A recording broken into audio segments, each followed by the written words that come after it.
In 2 past episodes, I mentioned a dangerous animal terrorizing Penbrook and Edgemont in 1916, a reptile from the Florida mud crawling through Pennsylvania leaves, turning a quiet working town into something closer to a frontier settlement overnight.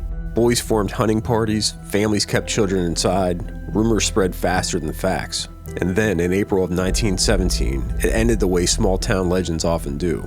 Not with a sheriff or a soldier, but with a boy from Herr Street and a lucky blow beside a narrow run of water. But the question that lingered was never really about the alligator. Who brought it here? Where did it come from? And where exactly did it escape? This is the story of the man behind the spooky hollow alligator. My first thought was that this alligator might have escaped from Major Mumal's 3-acre fish pond that appears to have been located somewhere between Penbrook and Edgemont. Looking at the history of Penbrook's founding, I found a few interesting articles. An October 23, 1874 article in reference to Grantville, which is now Penbrook, describes about 80 substantial dwellings here, a large brick hotel, store, and we believe a post office. Its inhabitants are a class of well-to-do people, retired farmers, widows, mechanics, and working men, all above one. Opposite the hotel is the old Razor Farm and Mansion, now owned by Honorable David Mumal of the city. The Razor Farm consisted of 111 acres and was purchased by Honorable David Mumal within the last year. In the spring of 1874, Major Mumal staked off and sold 30 acres of land lying between Jonestown and Stauffer Mill Road, on a gentle eminence overlooking a portion of the Susquehanna River and the surrounding country for miles, and the principal objects of the city. The fine elevation north of the farmhouse consists of about 25 acres and is intended for a public cemetery. It fronts 1,000 feet on Herr Street, and its eastern limits will be 27th Street. Approaching the spot by a gentle ascent, we were repaid by a grand view of the surrounding country for miles around us. The proposed cemetery is bound on the north by the Kelker Farm, northwest by lands of Major Greenwald, on the west by land owned by J.S. Haldeman. At the western terminus is a beautiful coppice sloping down gradually to Major Mumal's 3-acre lake and fish pond.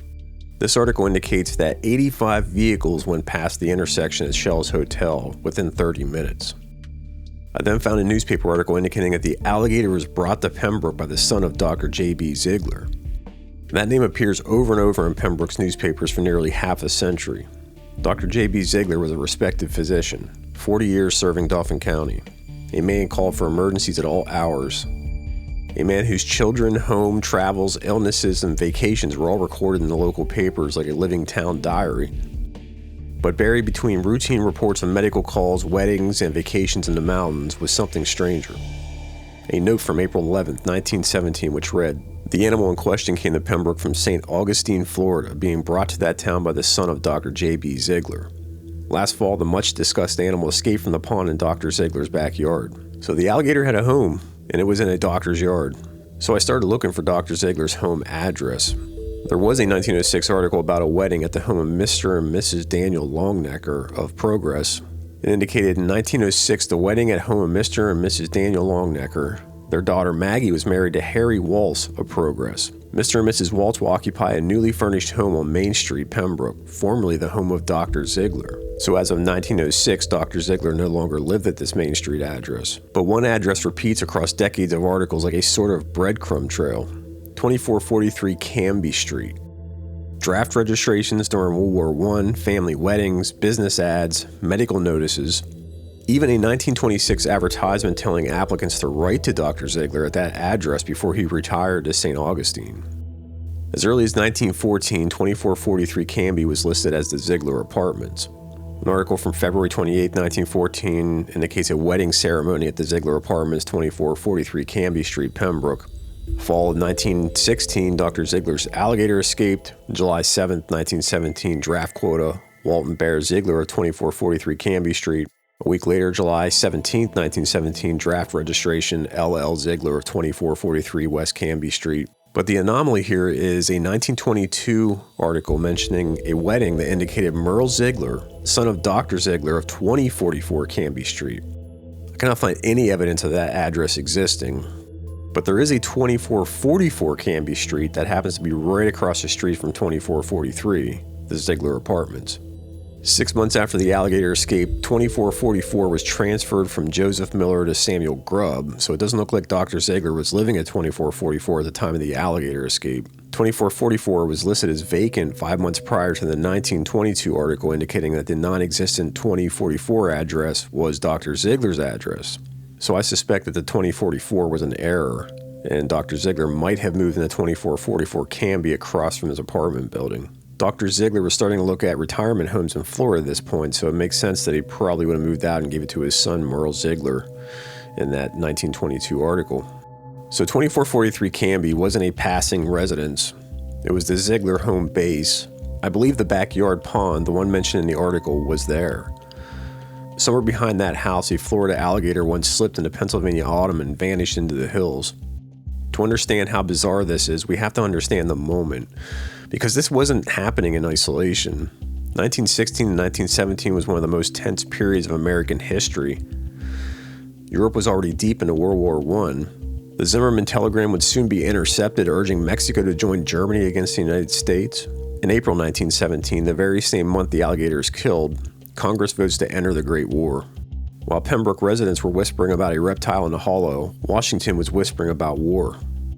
And the town itself had its own tension. Just 2 years earlier in 1914, at Elm and Calder Streets, grocer David Lentz was in a pistol battle during a robbery, the 5th robbery of his store, gunfire in the streets of Penbrook.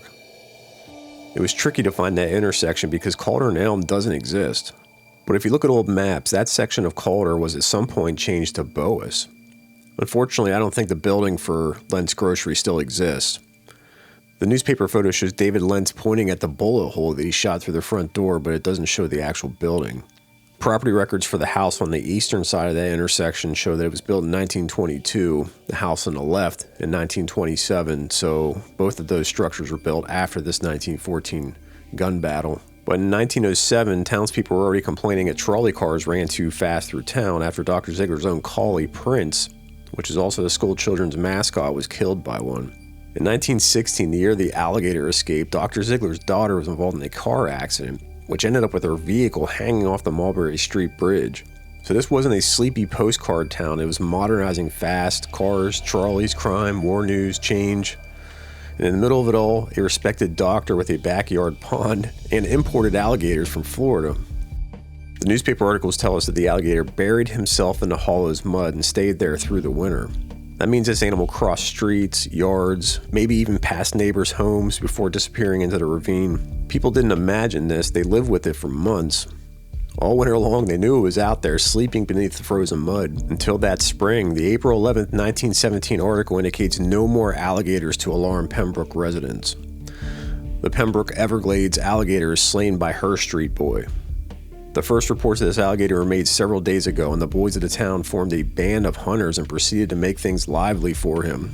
While on their hunt on Sunday afternoon at the small run in which the reptile was first seen, Raymond Morton of 2413 Herr Street dealt him a blow and proudly carried him home for the family to see the victim of his prowess.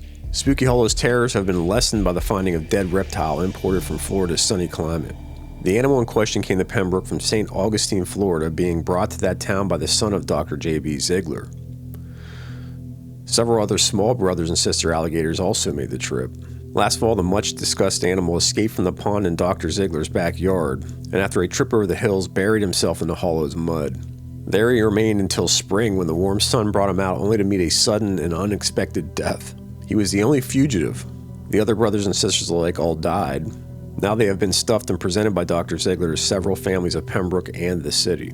By the time Dr. Zeigler graduated in 1885 and established his practice, Penbrook was becoming the kind of town where people read newspapers daily, followed national events, and still knew every neighbor by name, which is exactly why an alligator could become the biggest story in town.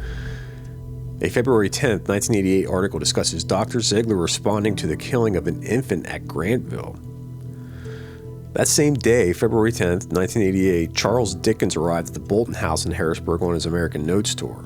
Dr. Zeigler wasn't eccentric in the way that we imagine. He was civic-minded, trusted, called to examine bodies, attend the poor, rescue gas-stricken men, and treat children kicked by horses, which in one instance was his own son. He vacationed at Peters Mountain, improved his home, raised a family whose addresses and marriages filled the society columns. And yet his son brought back Florida alligators as curiosities, pets, exhibits, something to show friends. And while Penbrook worried about the reptile in the hollow, Dr. Zeigler's sons were registering for the draft. The United States was entering World War I. The Zimmerman telegram was inflaming public opinion. History was turning. And in a quiet ravine in Edgemont, Pennsylvania, a piece of Florida wildlife slept beneath the Pennsylvania mud. The alligator was killed on April 11, 1917, 5 days after the United States declared war on Germany.